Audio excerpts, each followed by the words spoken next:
Welcome to Take 5, your 5-minute inspirational message from Solid Rock Drogheda. Mikel Arteta is the manager of Arsenal Football Club, and he's doing a great job.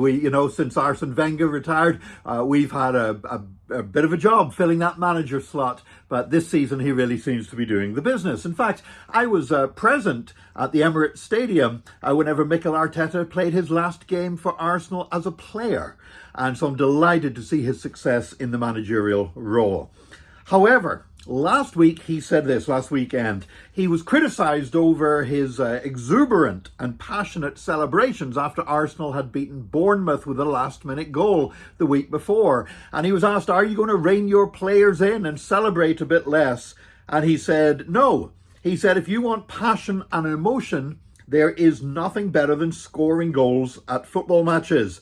So if not, you go to church.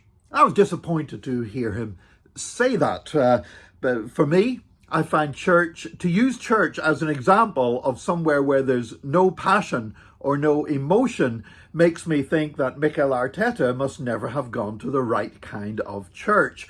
Well, perhaps being brought up in Spain with Spanish Catholicism, he's not experienced a lot of emotion and passion in church. But if he went to the right churches, he would. Having said that, I don't believe that in church we have the same passion and emotion that you get at a football match. And in one sense, I'm quite glad about that. I've been at football matches where I've got knocked off my feet, not because somebody was trying to pick a fight, but because their passion, their emotion got the better of them. I really don't want to have every Sunday at church have people barreling into me and knocking me to the floor or whatever else. So in a sense, I'm glad that the expressions of emotion and passion at church don't express themselves in the same way they do maybe for supporters at a football match.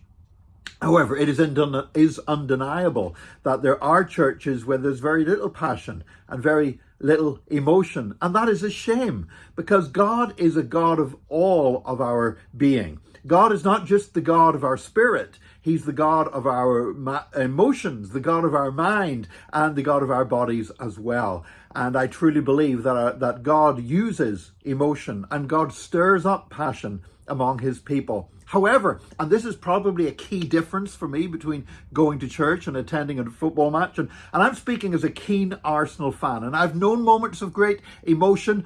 I mean, I can remember one famous occasion when Michael Thomas scored not just the winning goal for a match, but it was the goal essentially that won Arsenal the league title with almost the last kick of the game against Liverpool. I remember the celebrations. Man, I was jumping around my living room. So yeah, look, passion and emotion, that's grand. But passion and emotion will only take you so far. Passion and emotion does not produce lasting change. I can honestly say that I've enjoyed many good moments watching football matches, and I've had some passions and emotions running the other way. I've had things that have happened that have made me angry, things that have happened that have made me feel sad. But you know what? It's not changed my life. It's actually, in any lasting sense, whether Arsenal win a match or lose a match or win a title or never win a title again, is not going to have a lasting impact on my life. But what God has done in my life on numerous occasions in a church setting has changed my life in deep and meaningful ways that I will be forever grateful for. So when it comes to passion and emotion, yeah, I believe that there's a place for passion and emotion in our Christian faith. We should be passionate. We should express our emotions in church. That's great. That's wonderful. I want more of that. But we can't just have that, because passion and emotion without the presence of God would actually make church, while it might draw a crowd, while it might even seem exciting, it would not have any real significance, because passion and emotion alone will not change our lives. And so this weekend when I go to church, I'm going to be passionate, I'm going to be emotional, but most of all, I'm seeking the presence of God to change our lives. And I hope Mikel Arteta and others will discover that in church you can have passion, you can have emotions, but you can find a lasting change in Jesus' name. God bless you today. Join us again tomorrow for another Take 5, your 5-minute inspirational message from Solid Rock Drogheda.